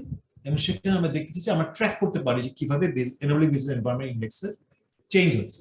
গত বছর এপ্রিল জুন থেকে আপনারা দেখেন যে একটা গত বছর ডিসেম্বর পর্যন্ত একটা ফলিং ছিল, তারপর কিছুটা ইমপ্রুভমেন্ট হয়েছিল এপ্রিল জুন এবছর পর্যন্ত, এবং এই জুলাই সেপ্টেম্বর মাসে কি আমরা আবার দেখছি যে সামান্য ফল, মানে এনেবলিং বিজনেস এনভায়রনমেন্ট ইন্ডেক্সে কিন্তু আসলে এই যে লেটেস্ট রাউন্ডে আমরা দেখছি কোনো ইমপ্রুভমেন্ট হয়নি, এবং সেটা আপনারা যদি আগের যে কয়েকটা স্লাইড আগে আমি যে বিজনেস কস্টের ইমপ্রুভমেন্টটা বলছিলাম সেখানে কিন্তু খুব সামান্য ইমপ্রুভমেন্ট হচ্ছে। সুতরাং মূল কথা হচ্ছে এই যে 10টা জায়গা আমরা দেখালাম, এই 10টা জায়গা ধরে কিন্তু আমরা প্রত্যেকটা জায়গা আমরা দেখছি কোথায় ইমপ্রুভমেন্ট হয়েছে না হয়েছে। 10টার মধ্যে 2টো জায়গা বাদে বাকিটা প্রতিটা জায়গাতে কিন্তু ডেটোরেশন হয়েছে। ট্রান্সপোর্ট কোয়ালিটি থেকে আমরা দেখতে পাচ্ছি কিছুটা ইমপ্রুভমেন্ট হয়েছে এবং কোভিড ম্যানেজমেন্ট ইমপ্রুভমেন্ট হয়েছে। আদারওয়াইজ বাকি সবগুলোতে কিন্তু ফার্মগুলো বলছে অন অ্যাভারেজ যে তাদের গত রাউন্ডের তুলনায় তাদের situation enabling business environment index যে এরিয়াস গুলো electricity tax, property accessible finance সবগুলোতেই মোটামুটি বাকি 8টা ইন্ডিকেটরে তাদের ওই সিচুয়েশন ডেটোরেট করেছে। কারণ এটাও কিন্তু মূল কথাটা হচ্ছে যে আমরা ওই পয়েন্টটা আবারও শক্ত হয়ে বলতে চাই যে মূল জায়গাটা হচ্ছে যে আমরা সামগ্রিকভাবে আমাদের ব্যবসার যে পরিবেশ এবং ব্যবসা করার যে খরচ, একটা প্রাতিষ্ঠানিক অপ্রাতিষ্ঠানিক যে অবস্থা সেটার কিন্তু বড় ধরনের ইমপ্রুভমেন্ট হচ্ছে না, বরং কোনো কোনো জায়গায় আমরা ডিপ্রেশন দেখতে পাচ্ছি। আমরা এবার রাউন্ডে কিছু ফাইন্যান্সিং নিয়ে কিছু আলাদা করে প্রশ্ন করেছিলাম যে এই ফার্মগুলো তারা কিভাবে তাদের বিজনেসের জন্য ফাইন্যান্সিং তারা কিভাবে তারা করছে, তারা সাপোর্ট করছে। যেন আমরা প্রশ্ন করেছিলাম যে তারা গত 12 মাসে কোনো লোন নিয়েছে কিনা। আমরা দেখছি যে 46% ফার্ম তারা লোন নিয়েছে বলছে, এবং 54% তারা কোনো লোন নেই। আমরা দেখছি যে বিভিন্ন ফার্ম সাইজ অনুযায়ীও একটা ভাগ আছে যে এখানে কিন্তু লোন নিয়েছে, লোন কিন্তু প্রাতিষ্ঠানিক অপ্রাতিষ্ঠানিক লোন হতে পারে। তো প্রশ্ন হচ্ছে কোনো ঋণ নিয়েছে কিনা। ঋণের ক্ষেত্রে আমরা দেখছি যে সবাই ঋণ নিয়েছে, কিন্তু নট যে less than 50% of the firms তারা ঋণ নিয়েছে। মানে সবাই ঋণ নিয়েছে মানে irrespective of the firm size, whether এটা মাইক্রো স্মল অথবা মিডিয়াম অথবা লার্জ হোক, এই 3টা খাতেই কিন্তু আমরা দেখতে পাচ্ছি যে ঋণ নেওয়া হয়েছে। কিন্তু ওই খাতের ভিতরে সবাই ঋণ নেয়নি। মাইক্রো স্মলে মাত্র 46% নিয়েছে, মিডিয়ামে নিয়েছে 59% মতো, লার্জে নিয়েছে 43%। আমরা সোর্স অফ লোন যেটা এটাও বোঝার চেষ্টা করেছি। আমরা দেখেছি যে যেখানে মিডিয়াম এবং লার্জ আমাদের স্যাম্পলে তারা 100% যারা ঋণ নিয়েছে তারা 100% নিয়েছে ব্যাংক থেকে। তো মাইক্রো স্মল কিন্তু তারা নিয়েছে অ্যারাউন্ড 63% নিয়েছে ব্যাংক থেকে, এবং 37% নিয়েছে তারা ইনফর্মাল জায়গা থেকে। এবং ইনফর্মাল সোর্স গুলো বেশিরভাগই হচ্ছে আমরা দেখছি ফ্যামিলি এবং রিলেটিভস, কোঅপারেটিভ সোসাইটি এবং অন্যান্য যে সোর্স গুলো আছে। সো বেসিক্যালি প্রধানত হচ্ছে ফ্যামিলি, রিলেটিভস এবং কোঅপারেটিভ সোসাইটি। আমরা যে ব্যাংক এবং প্রাতিষ্ঠানিক যে সোর্স গুলো সেখান থেকে ঋণ নেওয়ার ক্ষেত্রে যে সমস্যাগুলো, যেমন আমরা দেখলাম যে 46% মানে 44% ঋণ নিয়েছে, 46% ঋণ নিয়েছে, 54% ঋণ নেয়নি। তো যারা ঋণ নিয়েছে অথবা যারা ঋণ দেয়নি তারা সবাই কিন্তু উত্তরটা দিয়েছে যে ঋণ নেওয়ার ক্ষেত্রে মেজর সমস্যাগুলো কি। ঋণ যারা নেয়নি তারা কিন্তু এটার অর্থ এই না যে তাদের ঋণের কোনো প্রয়োজনীয়তা, তারা কিন্তু এই কতগুলো কারণেও তারা কিন্তু ঋণ নিতে পারেন। যেমন আমরা দেখছি complicated paper work, collateral problem, lengthy procedure, bank client relationship, এমনকি করাপশন। আপনারা দেখছেন যে 57% তারা বলছেন যে এটা একটা ইস্যু যে ঋণ নেওয়ার ক্ষেত্রে। এবং আমরা যদি 24% যেটাকে বলছে নাইদার এগ্রি নট ডিসএগ্রি, এটাকেও কিন্তু আমরা যদি ধরি, আমরা যদি 19% ধরি যে ডিসএগ্রি তারা করেন, বাকি যে 81% তারা কিন্তু বলছেন যে আসলে কোনো না কোনো ভাবে করাপশন একটা ফ্যাক্টর। আর বাকি প্রবলেমগুলোর পর দেখছেন যে paper work, collateral problem, lengthy procedure, bank client, কিন্তু দীর্ঘদিনের সমস্যা নয়। সেমনকি করাপশনের ব্যাপারটাও ঋণ নেওয়ার ক্ষেত্রে এটা কিন্তু অভিযোগ বিভিন্ন গবেষণায় বিভিন্ন স্টাডিতে উঠে এসছে। তো এই সমস্যাগুলো কিন্তু এই করোনাকালীন সময়েও কিন্তু প্রকট হয়েছে। কারণ ঋণ যে একটা অর্থনীতি তাদের এই অবস্থা রিকভারিতে যে এই ব্যাংক ঋণ এবং প্রাতিষ্ঠানিক ঋণটা যে খুব গুরুত্বপূর্ণ একটা ভূমিকা রাখতে পারে, সেটাও কিন্তু আসলে সেই ভূমিকাটা রাখতেও কিন্তু একটা মনে হয় যথেষ্ট তার যে ভূমিকাটা রাখা দরকার সেটা রাখা যাচ্ছে। আমরা ভ্যাকসিনেশন নিয়ে গত রাউন্ডে প্রশ্ন করেছিলাম, এবারের রাউন্ডে আমরা ইমপ্রুভমেন্ট দেখতে পাচ্ছি। যেমন আমরা এমপ্লয়ার্স কেও প্রশ্ন করেছি, এমপ্লয়ার্স তারা কি করেছেন, এবং এমপ্লয়ার্সকে প্রশ্ন করেছি তাদের ব্যবসা প্রতিষ্ঠানে যারা কর্মরত আছে তাদের সম্পর্কেও ভ্যাকসিনের ব্যাপারে তার কাছে কি তথ্য আছে। তো নিজের ব্যাপারে এমপ্লয়ার যারা তারা কিন্তু বলছেন যে গত রাউন্ডে যেখানে 60% এমপ্লয়াররা বলেছিল যে অ্যাটলিস্ট একটা ডোজ নিয়েছে, এবার দেখছি 87% অফ এমপ্লয়াররা বলছে তারা অ্যাটলিস্ট একটা ডোজ নিয়েছে ভ্যাকসিন, সুতরাং which is I would say আমরা বলছি সামের পক্ষ থেকে এটা ভালো ইমপ্রুভমেন্ট। আমরা এটা সেক্টর ওয়াইজ একটা ডিস্ট্রিবিউশন আছে, সুতরাং আমি ওখানে যাচ্ছি না, কিন্তু কিছু কিছু এক্সপোর্ট ওরিয়েন্টেড সেক্টর তাদের পারফরমেন্সটা বেটার। মাইক্রো স্মল এবং মিডিয়াম এন্টারপ্রাইজে আমরা এটা ভাগ করেছি এমপ্লয়ার্সদের লেভেলে।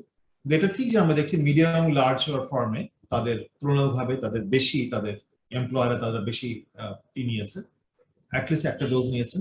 যারা এক্সপোর্টাররা যারা তারা তুলনামূলকভাবে বেশি নিয়েছেন, এবং যারা ঢাকাতে যারা আছে তারা তুলনামূলকভাবে বেশি নিয়েছেন এমপ্লয়ারটা। কিন্তু তুলনামূলক আমরা গত রাউন্ডের তুলনায় এই রাউন্ডে কিন্তু আমরা সবার ক্ষেত্রে আমরা এক ধরনের একটা প্রোগ্রেস দেখতে পাচ্ছি। আমরা এমপ্লয়িজ এর ক্ষেত্রে মানে যারা কর্মরত যারা তাদের ব্যাপারে আমরা জিজ্ঞাসা করেছিলাম এমপ্লয়ারদেরকে যে অন অ্যাভারেজ আপনার প্রতিষ্ঠানে যারা আছেন তাদের মধ্যে কত পার্সেন্ট যারা কর্মরত আছেন তাদের মধ্যে কত পার্সেন্ট অ্যাটলিস্ট একটা ডোজ নিয়েছে। আমরা গত রাউন্ডে আমরা দেখেছিলাম অ্যারাউন্ড 25%, 25.5%, যেটা এটা আবার বেড়ে 55.07%। সুতরাং এই জায়গায় আমরা গতবার একটা সতর্কবাণী দিয়েছিলাম যে এটা হচ্ছে যে আমরা তো প্রশ্নটা করেছি এমপ্লয়ারকে, আমরা তো যারা নিয়েছে কর্মরত তাদেরকে সার্ভে করা আমাদের পক্ষে সম্ভব ছিল না, তা আমাদেরকে এটা ধরে নিতে হয়েছে যে এমপ্লয়ার যে তথ্যটা দিয়েছেন সেটাকে with a kind of pinch of salt, যে এটা হয়তো কিছুটা এক্সাজারেশন হতে পারে, কিছু আন্ডারস্টিমেশন হতে পারে, বাট অন অ্যাভারেজ তো আমরা সব একটা বায়াস থাকতেই পারে, আর সেই বায়াসটা মাথায় রেখেই আমরা এই প্রেজেন্ট সার্ভে ফাইন্ডিংসটা আপনার সামনে তুলে ধরছি, এবং সেখানে আমরা দেখতে পাচ্ছি যে একটা ইমপ্রুভমেন্ট হয়েছে, এবং সেই ইমপ্রুভমেন্টটা সেক্টর ওয়াইজ সব সেক্টর ইমপ্রুভমেন্ট হয়েছে, এবং যেগুলো তুলনামূলকভাবে যারা আমরা একটু দেখেছি যে তুলনামূলকভাবে যেগুলো ছোট প্রতিষ্ঠান সেখানে সাকসেস রেটটা বেশি, স্বাভাবিক, ছোট প্রতিষ্ঠানে কর্মরত লোকের সংখ্যা কম এবং সেখানে পার্সেন্টেজটাও বেশি হওয়ার সম্ভাবনা বেশি, যেগুলো লার্জার এন্টারপ্রাইজ যেখানে সেখানে পার্সেন্টেজটা তুলনামূলক। ফার্মগুলোকে আমরা জিজ্ঞাসা করেছিলাম তাদের কোপিং স্ট্র্যাটেজি, তারা জুলাই সেপ্টেম্বরে তারা কি কোন কোন স্ট্র্যাটেজি নিয়ে তারা কোপ করেছে।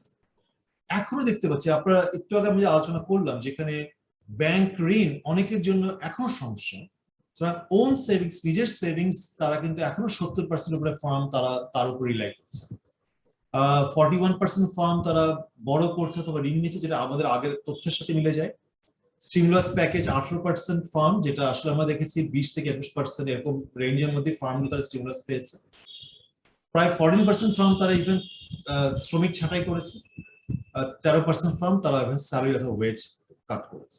এই যে শেষ দুটো যে এমপ্লয়ি লে অফ এবং ওয়েজ স্যালারি কাট, এই দুটোর ব্যাপারে আমি বলবো দিস আর আন্ডার এস্টিমেটেড, কারণ আমরা তো ফ্যাক্টরি ওনারকে জিজ্ঞাসা করেছি যারা প্রতিষ্ঠানের মালিক যারা, তারা এই দুটোর ব্যাপারে সবসময় আমাদের ধারণা একটা আন্ডার এস্টিমেটেড ফিগার বলবেন তারা। সুতরাং এই যে নাম্বারগুলো আছে আমাদের ধারণা যে প্রকৃত চিত্র তার থেকে আরো বেশি, কারণ আমরা যে সানেমের যে এর আগে যে সার্ভেগুলো করেছি বড় স্কেলে হাউসহোল্ড লেভেলে এবং লেবার মার্কেটে, সেখানে কিন্তু এই চিত্রগুলো আমরা আরো কঠিন দেখেছি, সেখানে লেবার মার্কেটে বড় ধরনের আমরা ডিসরাপশন দেখেছি। আমি এটা দ্বারা যাচ্ছি না, এটা আমরা তুলনাভাবে একটু আগে আমি দেখেছিলাম যে কনফিডেন্স এবং স্টেটাসের তাদের অ্যাকচুয়াল স্টেটাসের একটা গ্যাপ গুলো তুলনাভাবে কমে এসছে, এবং ফার্মগুলো তারা মোটামুটি তারা প্রেডিক্ট করতে পারছে ভবিষ্যতের সিচুয়েশন তাদের কিরকম দাঁড়াবে। সামারিতে আমি আর যাচ্ছি না, অলরেডি আমি কথাগুলো বলেছি, বরং আমি এই স্লাইডটাতে একটু আপনাদের শেষ স্লাইড যেখানে আপনাদের আমি একটু মনোযোগ আকর্ষণ করছি, যেটা হচ্ছে যে আমি একটু আগে বলেছিলাম যে সার্ভে যখন আমরা করেছি গত মাসে তখন কিন্তু ফুয়েল প্রাইসের ব্যাপারটা ছিল না, কিন্তু এই ফুয়েল প্রাইস হাইকটা আমরা মনে করি একটা নতুন করে একটা প্রেসার ক্রিয়েট করছে ইকোনমিক রিকভারি হওয়ার ক্ষেত্রে। আমি অলরেডি বলেছি যে এই ফুয়েল প্রাইসের যে সিদ্ধান্তটা, হাইকের যে সিদ্ধান্তটা, এটা সময়চিত হয়নি, এটা হয়তো আরো সময় নিয়ে করা দরকার ছিল, এবং এটাকে অন্যভাবে অ্যাডজাস্ট করা যেত। আমরা জানি যে কর, এটার উপর যে কর আছে, ট্যাক্স আছে, ট্যারিফ আছে, সেগুলোকে অ্যাডজাস্ট করে সরকার ইন্টারনালাইজ করতে পারে, কারণ এই সময় যে ফুয়েল প্রাইস হাইকের কারণে এটা একটা রিপল এফেক্ট আছে, এবং অনেক ধরনের একটা স্ট্রং ট্রান্সমিশন মেকানিজম আছে, নেগেটিভ ট্রান্সমিশন মেকানিজম, যেটা ইকোনমির সব সেক্টরকে এফেক্ট করে। কিছু সেক্টরকে তো এফেক্ট করবে যেটার সাথে ক্লোজ কানেকশন আছে, আমরা জানি যে এই ফুয়েল প্রাইস ডিজেলের সাথে সমস্ত সেক্টরে, এগ্রিকালচার থেকে শুরু করে ম্যানুফ্যাকচারিং, সার্ভিস, সব সেক্টরে একটা বড় ধরনের স্ট্রং কানেকশন আছে, এবং কিছু কিছু সেক্টর অথবা কিছু কিছু খাত উপখাতের যাদের স্ট্রং কানেকশন নেই, কিন্তু আমাদের দুর্বল ব্যবস্থাপনার কারণে, দুর্বল নজরদারির কারণে সেই সব সেক্টরে তারা দাম বাড়িয়ে দিচ্ছে। আমরা দেখছি ডিজেল চালিত বাস তারা তাদের ভাড়া বাড়িয়ে দিচ্ছে, এবং সেখানে নজরদারি করার খুব শক্ত কোনো মেকানিজম নেই। তো ফুয়েল প্রাইস হাইকের ব্যাপারটা যখন অর্থনীতি একটা অসম্ভব একটা খারাপ দশা থেকে বের হয়ে উঠে আসার চেষ্টা হচ্ছে, এবং আমরা দেখলাম আপনাদেরকে রিকভারির একটা প্রসেস কিন্তু শক্ত জায়গা ভিত্তি খোঁজার চেষ্টা করছে, সেই জায়গায় কিন্তু ফুয়েল প্রাইস হাইকটা নতুন করে একটা ধাক্কা দেবে। আমরা সামনের জানুয়ারিতে মাসে যে আমরা নেক্সট রাউন্ড সপ্তম রাউন্ড যখন সার্ভেটা করবো, তখন হয়তো আপনাদের সামনে তুলে ধরতে পারবো যে ফুয়েল প্রাইস হাইকের কারণে এই রিকভারিটা কিরকম বাধাগ্রস্ত হলো কি হলো না, হলো বা কি পরিমাণ। আমরা প্রস্তাব দিয়েছিলাম, যেটা আমি এখানে আবার বলতে চাই, যে একটা অপশন ছিল যে ফুয়েল প্রাইসের না বাড়িয়ে যে পরিমাণ লস যেটা হিসাব বলা হচ্ছে সেটাকে একটা স্টিমুলাসের আন্ডারে গণনা করা। অর্থাৎ আমরা আপনাদেরকে বিভিন্ন সময় বলেছি যে বিজনেস কনফিডেন্স ইন্ডেক্স সার্ভেতে বিভিন্ন আগের রাউন্ডগুলোতে স্টিমুলাস প্যাকেজ পৌঁছানোর ক্ষেত্রে নানা ধরনের সমস্যা আছে। আজকে যেটা আমি রিপিট করলাম, প্রসিডিউরাল সমস্যা, নানা ধরনের টার্গেটিং এর সমস্যা, ব্যাংকের ক্ষেত্রে পাওয়ার ক্ষেত্রে সমস্যা, প্রাতিষ্ঠানিক দুর্বলতার সমস্যা, করাপশনের সমস্যা, এবং এটা কিন্তু স্টিমুলাস প্যাকেজ হ্যান্ডেল করার ক্ষেত্রে প্রপার ম্যানেজমেন্ট না হওয়ার কারণে অনেকে কিন্তু স্টিমুলাস প্যাকেজের সুবিধা পায়নি, যদিও এটা একটা মহৎ উদ্যোগ ছিল। তো ফুয়েল প্রাইসের ব্যাপারটা যদি একটা রিজনেবল প্রাইসে রাখা যায় ফুয়েল প্রাইসটা, তারা কিন্তু এটা বেনিফিট করবে সবাইকে, এবং এটা ম্যানেজ করার জন্য আলাদা কোনো মেকানিজমের কোনো প্রয়োজন।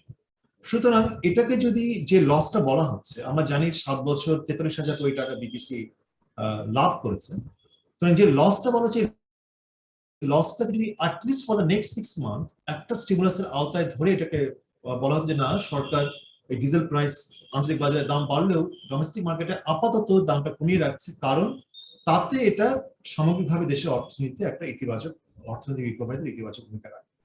তো আমার কাছে মনে হয় যে সেই বিবেচনা বোধটা কাজ করেনি, এবং যে কারণে এরকম একটা সিদ্ধান্ত নেওয়া হয়েছে, সিদ্ধান্তটা আমাদের অর্থনৈতিক রিকভারিকে একটা বড় ধরনের আঘাত আনতে পারে। ইনফ্লেশনের প্রেশার একটা আমরা দেখছি, জিনিসপত্রের দাম বাড়ছে নানা কারণে, এবং এই ডিজেলের দাম বাড়ার কারণে, এবং এটাও একটা কন্ট্রিবিউট করবে। এবং সেই যে ইনফ্লেশনের প্রেশারটা, এটাও কিন্তু নানা ধরনের ইনপুট প্রাইস বাড়িয়ে দিচ্ছে। এবং আমরা সার্ভেতে আমরা দেখে এসেছি যে ওয়ান অফ দ্য রিজনস যেটা বলা হচ্ছে যে ফার্মগুলো তারা বলছে যে তারা যে চ্যালেঞ্জগুলো ফেস করতে, আমাদের একটা বড় ফ্যাক্টর হচ্ছে যে ইনপুট প্রাইস তারা দেখছে যে বেড়ে যাচ্ছে ফর ভেরিয়াস, আমরা খাদ্যপণ্য থেকে শুরু করে খাদ্যপণ্য বহির্ভূত যে পণ্যগুলো আছে এবং সেবা খাতে, সেখানে কিন্তু ইনফ্লেশনের প্রেশারটা আছে। ফলিং রেমিটেন্সেস একটা one of the major emerging একটা চ্যালেঞ্জেস আমরা দেখছি, যেভাবে গত বছর অথবা আনটিল লাস্ট ফিউ মান্থস, কয়েক মাস আগ পর্যন্ত যেভাবে রেমিটেন্স একটা প্রবৃদ্ধি ছিল, সেটা কিন্তু একটা দেখছি যে আমরা সেই প্রবণতাটা ধরে রাখা যাচ্ছে না। তো আমরা কিন্তু সানের পক্ষ থেকে বেশ শক্তভাবে এই বছরের শুরু থেকে, গত বছর থেকে আমরা নানাভাবে ব্যাখ্যা দিচ্ছিলাম যে রেমিটেন্স যে একটা শক্ত প্রবাহ আমরা দেখেছি, তার একটা বড় কারণ ছিল যে ইনফর্মাল সেক্টরের মাধ্যমে অথবা চ্যানেলের মাধ্যমে রেমিটেন্স পাঠানোর যে পথগুলো ছিল সেগুলো একসময় বন্ধ ছিল, যে কারণে ফর্মাল চ্যানেলে আমরা দেখেছি একটা বড় ধরনের প্রবাহ। যখন এখন ইকোনমি অথবা গ্লোবাল ইকোনমি এক ধরনের একটা নর্মাল সিচুয়েশনে ব্যাক করছে, তখন কিন্তু আবার সেই ইনফর্মাল চ্যানেলগুলোর মাধ্যমে রেমিটেন্স পাঠানোর একটা জায়গা আবার সেটা করে উঠছে। আর এছাড়া তো সুতরাং ফর্মাল থেকে যারা ফর্মালে পাঠাতেন তারা হয়তো আবার ফর্মালে পাঠানো কমিয়ে দিয়েছে।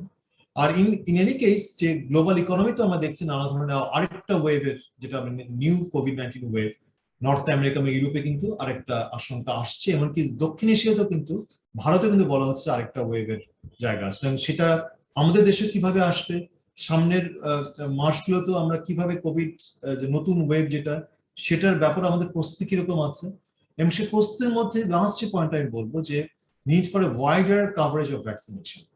ভ্যাকসিনেশনের যে ফিগারটা আপনাদেরকে বললাম, দেখালাম, আন্ডার এস্টিমেট অথবা ওভার এস্টিমেট যাই হোক না কেন, একটা প্রোগ্রেস কিন্তু আমরা দেখতে পাচ্ছি গত আগের রাউন্ডের তুলনায় এই রাউন্ড। এই প্রোগ্রেসটার ব্যাপারটাও আরো ফাস্টার করতে হবে, এবং নিশ্চয়তা আনতে হবে যে কিভাবে সামনের মাসগুলোতে, সামনের দিনগুলোতেও ভ্যাকসিনের প্রবাহ অ্যাভেলেবিলিটি আরো আমরা নিশ্চিত করতে পারি। এবং যারা ভ্যাকসিনের আওতার বাইরে আছে তারা একটু, যারা দাগাদাগি করছেন, একটু কাইন্ডলি যদি দাগাদাগিটা একটু বন্ধ করেন প্লিজ স্ক্রিনের মধ্যে। সো এই ভ্যাকসিনেশনের আওতাটা যেন আমরা বাড়াতে পারি, এবং এই ব্যাপারে যে অ্যালোকেশন, আমরা জানি হয়তো fund would not be a major issue, কিন্তু এটা ম্যানেজমেন্ট ইজ স্টিল এর ইস্যু। এই প্রপার ম্যানেজ করা, রেজিস্ট্রেশন করানো, প্রায়োরিটাইজ করা, এই জায়গাগুলো আমাদের কাছে মনে হয় যে এই গুরুত্বটা অফকোর্স আমাদেরকে গুরুত্ব দিয়ে দেখতে হবে। আমি শেষ করছি এখানে, অলরেডি মোটামুটি বেশ সময় নিয়ে প্রেজেন্টেশনে দিয়েছি, কিন্তু আমাদের কাছে সুযোগ থাকছে এখন প্রশ্ন নেওয়া, আলোচনা করা। এবং আমি দেখছি যে যদি কেউ কোনো কথা বলে থাকেন অথবা দুই একটা প্রশ্ন আমি দেখতে পাচ্ছি, শোয়েব হয়তো আমাকে একটু করতে পারো, তার আমরা একটু কয়েকটা প্রশ্ন একটু শুনে নিই, তারপরে আমরা হয়তো চ্যাট বক্স থেকে আমরা প্রশ্ন নেব। আমি দেখছি ডেইলি নয়া দিগন্ত থেকে একজন আছেন, প্লিজ আপনি একটু আনমিউট করে আপনি যদি প্রশ্নটা করেন। জি, আমার চমৎকার একটা সার্ভে রিপোর্ট মানে দেওয়ার জন্য ধন্যবাদ রায়হান ভাইকে। এখন শোনা যাচ্ছে আমাকে? জি, শুনতে পাচ্ছি নিপু, আপনি বলুন। এখন আমার প্রশ্ন হচ্ছে, আপনি একটা জায়গায় বললেন যে ঘুষের পার্সেন্টেজটা বেড়ে গেছে মানে প্রণোদনা প্যাকেজ পেতে। এই আগে কত ছিল বা এখন কত, এটা কি একটু রেগুলেট করা যায় কিনা, বা কারা চাচ্ছে, বা এই ধরনের কোনো কেউ কিছু বলছে, কোন কোন লেভেল থেকে এটা চাওয়া হচ্ছে? Thank you. না, অনেক ধন্যবাদ। এই প্রশ্ন উত্তর আমরা এর আগের রাউন্ডে দিয়েছি যে আমরা এই ধরনের ব্যয় বা ঘুষের ব্যাপারে আমরা কিন্তু প্রশ্নটা রেখেছিলাম যে স্টিমুলাস পেতে কি ধরনের সমস্যা হচ্ছে, এবং তার মধ্যে একটা হচ্ছে তারা অপশন ছিল, তারা বলেছে আস্ক ফর ব্রাইবস, তো ঘুষ চাওয়া হচ্ছে। এটা নিয়ে আমরা ফার্দার কোনো ইনভেস্টিগেশন করিনি, আমরা করবো না। তার মূল হচ্ছে যে আমরা এই ফার্মগুলোর কাছে বারবার যাচ্ছি। আমরা দেখেছি যে একটা রাউন্ডের এই ধরনের প্রশ্ন যখন হলো, তখন আমরা যখন ফার্দার ইনভেস্টিগেট করতে গেলাম, তখন অনেক ফার্মই তারা আর আমাদের এই জরিপে অংশগ্রহণ করতে তারা আগ্রহী হয়নি, কারণ আপনারা জানেন যে এটা খুব সেন্সিটিভ। আমরা তখন সিদ্ধান্ত নিয়েছি যে আমরা অন্তত এই ফিগারটুকু আমরা বোঝার চেষ্টা করব, কিন্তু এটা নিয়ে যারা আপনারা মিডিয়াতে যারা আছেন এবং অনেক গুরুত্বপূর্ণ কাজগুলো করছেন, আপনাদের কাছে হয়তো আপনারা হয়তো এটা ফার্দার ইনভেস্টিগেশনে আমি হয়তো এনকারেজ করবো আপনাদেরকে ফার্দার ইনভেস্টিগেশন করার জন্য, কিন্তু আমাদের কাছে এই বাইরে আর কোনো তথ্য নেই। কিন্তু আপনি যেটা বলেছেন সেটা ওই জায়গাটা একটু উত্তর দেই, যেটা আমি অলরেডি প্রেজেন্ট করেছি, তারপর একটু বলছি যে আমরা দেখেছি যে স্টিমুলাসের ক্ষেত্রে আস্ক ফর ব্রাইবসে আমি যদি আমি স্লাইডটা এসেছি যে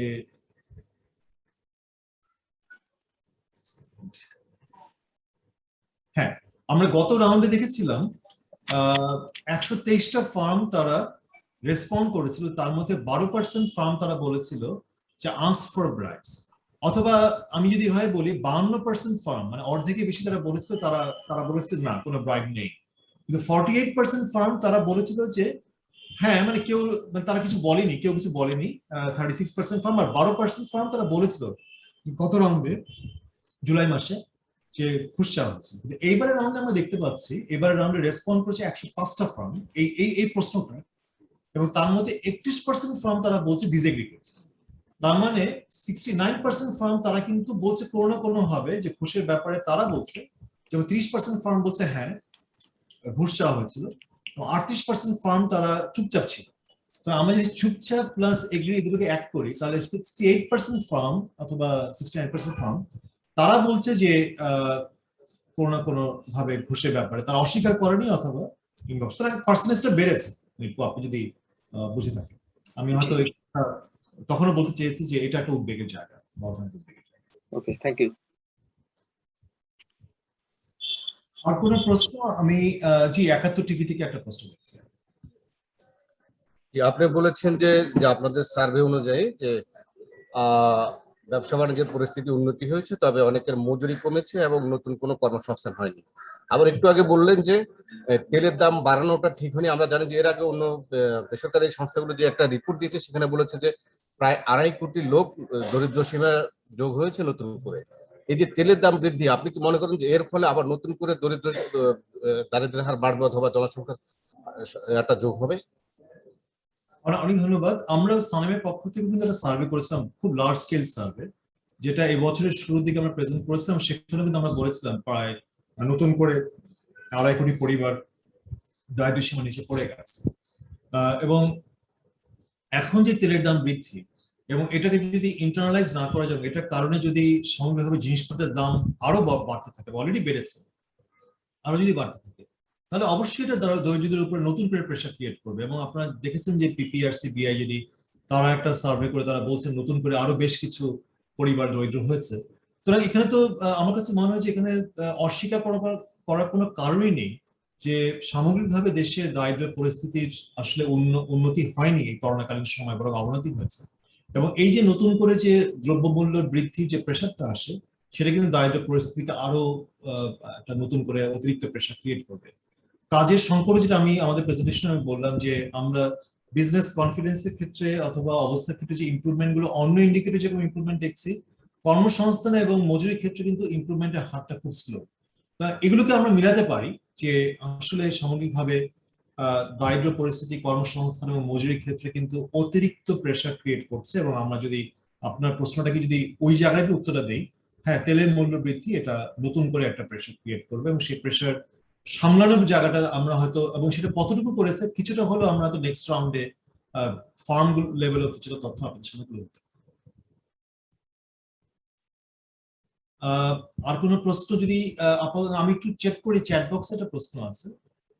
মিস্টার বেনেডিক্ট ডি রোজারিও উনি বলছেন যে was there any question to possible third wave of COVID-19 where the respondents concerned about the third wave, how are they getting prepared for? না, আমরা আসলে থার্ড ওয়েভ নিয়ে কোনো প্রশ্ন করিনি।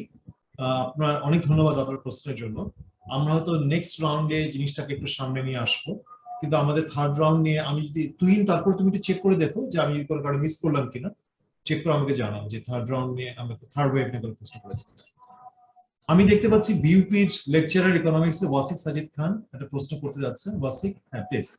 জি, ধন্যবাদ স্যার। আসসালামু আলাইকুম স্যার, আপনার প্রেজেন্টেশনের জন্য অসংখ্য ধন্যবাদ। এবং সানেম ধারাবাহিকভাবে যে রিপোর্টটি প্রকাশ করে আসছে ব্যবসায় আস্থা সূচক, সেটা ফলো করে আসছি। তো স্যার, আমি যেটা বলতেছিলাম, আমরা ক্লাসরুমে, আমি বিউপিতে আছি লেকচার হিসেবে, আমরা ক্লাসরুম ইন্ডাস্ট্রিয়াল ইকোনমিক্স বা এগুলো যখন পড়াই স্যার, তো কোভিড রিলেটেড বা এরকম কোনো থিওরি আমরা পড়াতে পারি না, এবং স্টুডেন্টদের প্রশ্নের সম্মুখীন হই।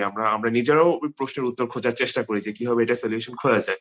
তো আমি এই কোর্সটা শুরু থেকে স্যার সানেমের রিপোর্ট দ্বারা অনেক উপকৃত হয়েছে, এবং স্যার এই জন্য আপনাকে ধন্যবাদ জানাতে যাচ্ছি। এবং সেই সাথে ছোট্ট একটা অনুমতি স্যার, আপনি যদি অনুমতি দেন, আপনার স্লাইডটা আমি স্যার ক্লাসেও আমার স্টুডেন্টদেরকে স্যার দেখাতে চাচ্ছি, so that they get benefited from this, এবং তারা আইডিয়া পেতে পারে যে কিভাবে রিয়েল লাইফে কাজ করছে স্যার। অবশ্যই this is a public good, so no worries, এটা আমাদের ওয়েবসাইটেও চলে যাবে এবং শেয়ার করা হচ্ছে, কোনো অসুবিধা নেই। উইল ফিল প্রিভিলেজ যে যদি এটা কারো উপকারে লাগে ছাত্রছাত্রী এবং অফকোর্স নিতে থাকবে। Thank you so much, thank you so much SANEM. ধন্যবাদ। আমি প্রতীক বর্ধন প্রথম আলোর একটা প্রশ্ন দেখছি চ্যাট বক্সে। Inflation is going to remain high throughout 2022 as predicted by most global think tanks. At the same time, the government has increased fuel price, which would have spillover effects in every sector. So the livelihood is going to be more difficult for people where the government is doing going wrong. Where the government is, আচ্ছা, আমি এটা প্রশ্ন অথবা comment যেটি বলুন, আমি already বলেছি যে এইটা এই সময়ের জন্য সঠিক সিদ্ধান্ত আমার কাছে মনে হচ্ছিল না, এবং আমি অলরেডি বলেছি যে এটার অল্টারনেটিভ কি হতে পারতো, কি করা যেত এই সময়টাতে, এই ফুয়েল প্রাইসটা না বাড়িয়ে ইন্টারনালাইজ করার যথেষ্ট রকম সুযোগ ছিল। এবং এই কারণে আমি এটাও বলতে চেয়েছি যে এটা সুযোগ নিয়ে কিন্তু অনেকেই, যেহেতু আমাদের নজরদারি খুব দুর্বল, ম্যানেজমেন্ট দুর্বল, প্রাতিষ্ঠানিক অনেক দুর্বলতা আছে, নানা কোয়ার্টার যারা হয়তো ফুয়েল প্রাইসের মানে বাড়ার কারণে তাদের কোনো বাড়ানোর কোনো কারণ নেই, তারাও বাড়িয়ে দিচ্ছে। এই জায়গাগুলোর নজরদারি কে করবে, কে এটাকে থামাবে? এটা তো আমার কাছে মনে হয় যে একটা কাইন্ড অফ একটা chaotic সিচুয়েশন, যেটা অতিরিক্ত একটা বার্ডেন হচ্ছে ইভেন গভর্নমেন্টের জন্য ম্যানেজ করা। বরং তার যে একটা আলাদা যে একটা, আমরা যদি কস্ট এবং বেনিফিট থেকে কম্পেয়ার করি, আমার কাছে মনে হয় this decision has become very very costly decision, যেটা অল্টারনেটিভ ওয়েজ ছিল এটাকে ম্যানেজ করার বা হ্যান্ডেল করার। প্রতীক, আমি জানি না আপনার উত্তরটা আপনি পেয়েছেন কিনা। ওকে, চ্যাট বক্সে কোনো প্রশ্ন নেই। যদি আর কেউ কোনো ধরনের প্রশ্ন অথবা কমেন্ট করতে চান, ফিল ফ্রি।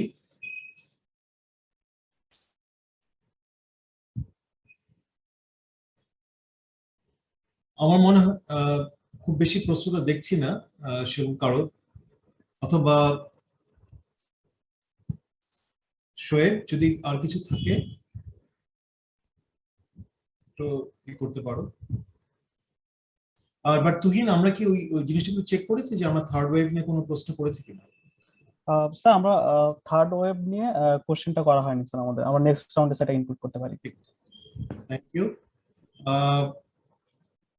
তাহলে কি আমরা আর কোনো প্রশ্ন কি আর দেখছি না? তাহলে most probably, if I am not wrong, মানে মনে হয় প্রেজেন্টেশন ওয়াজ সেলফ রিভিলিং, অনেকটাই ছিল। বাট আমরা মানে উইল বি অ্যাক্সেসেবল, আমিও অ্যাক্সেসেবল থাকবো।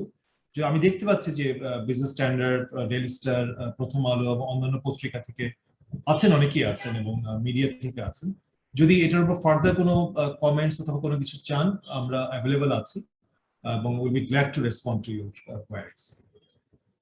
তাহলে কি শোয়েব, আমি তোমাকে জিজ্ঞাসা করছি যে আমরা কি তাহলে আজকের প্রোগ্রামটা আমরা তাহলে শেষ করবো? মোটামুটি আমরা 1 ঘন্টার মধ্যে আমরা শেষ ফেলতে পারবো। শোয়েব আছো তুমি? আমরা শেষ করতে পারি। আমরা স্যার আমাদের সাথে যে সকল সাংবাদিকগণ যুক্ত হয়েছিলেন আমরা সবাইকে ইমেল করেছি। আমরা তাদের কাছ থেকে যদি স্যার পরবর্তীতে কোনো প্রশ্ন বা তাদের কোনো বিষয় জানার থাকে স্যার, আমরা সেটি রেসপন্স করতে পারি স্যার। অবশ্যই, অনেক ধন্যবাদ। আমাদের কাছ থেকে একটা ফর্মাল একটা প্রেস রিলিজ যাবে এই প্রেজেন্টেশনের সহ, but at the same time যদি কোনো জায়গায় কোনো ক্লারিফিকেশনের প্রয়োজন হয়, will be very glad to do that. আমি সবাইকে ধন্যবাদ দিচ্ছি আজকে সংযুক্ত থাকার জন্য, এবং সামনে সানেমের আরো কয়েকটা প্রোগ্রাম আছে, আপনাদের সবাইকে আহ্বান জানাচ্ছি সেই অনুষ্ঠানগুলোতে যোগদান করার জন্য। বিদায় নিচ্ছি, অনেক ধন্যবাদ।